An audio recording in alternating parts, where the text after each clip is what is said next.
Salam əziz şagirdlər. Gəlin biz bugün sizinlə əvvəl sözün nə zaman qoşma, nə zaman digər nitq hissəsi kimi işlənməsinə diqqət yetirək. Məsələn, baxırıq. Biz demişik ki, əvvəl o zaman qoşma olur ki, özündən əvvəl çıxışlıq halında olan söz gəlsin. Məsələn, səndən əvvəl, məndən əvvəl, ondan əvvəl. İndi yazıram ki, belə bir nümunə yazıram. Maşından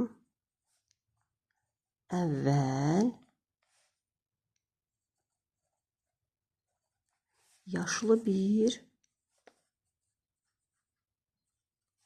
kişi düşdü. Baxın, burada maşından əvvəl yaşlı bir kişi düşdü. Yəni əvvəlcə yaşlı bir kişi düşdü maşından.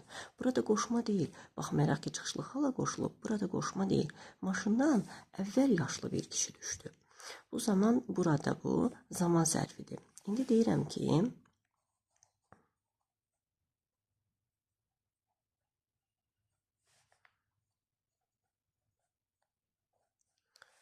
maşından əvvəl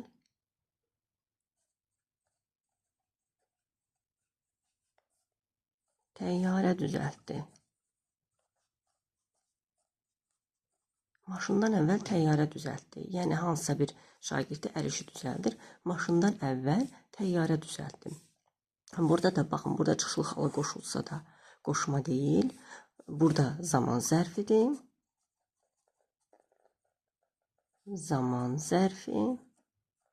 Burada çıxışlı hala qoşulur və burada qoşma olur. Maşından əvvəl təyyarə düzəltdi. Burada isə qoşmadır. Çıxışlı hala qoşulur.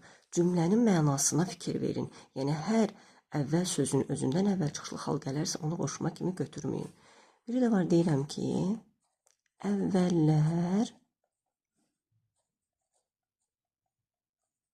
o bizə tez-tez gələrdi. Tez-tez gələrdi. Burada isə nə zaman? Əvvəllər. Burada isə bu zaman zərfidir. Əvvəllər o bizə tez-tez gələrdi. Birinci sübut sual verə bilirik. İkinci sübut odur ki, qoşma cümlənin əvvəlində işlənə bilmir.